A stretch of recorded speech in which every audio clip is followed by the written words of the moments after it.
Ano yung sinasabi ko before na mabubulok lang din. Sana mapanood nyo to. At sana gayahin nyo. Bakit?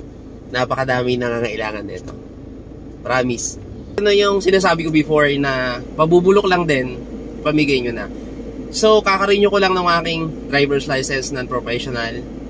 So, ayan. Nakalagay po dyan ay ayan.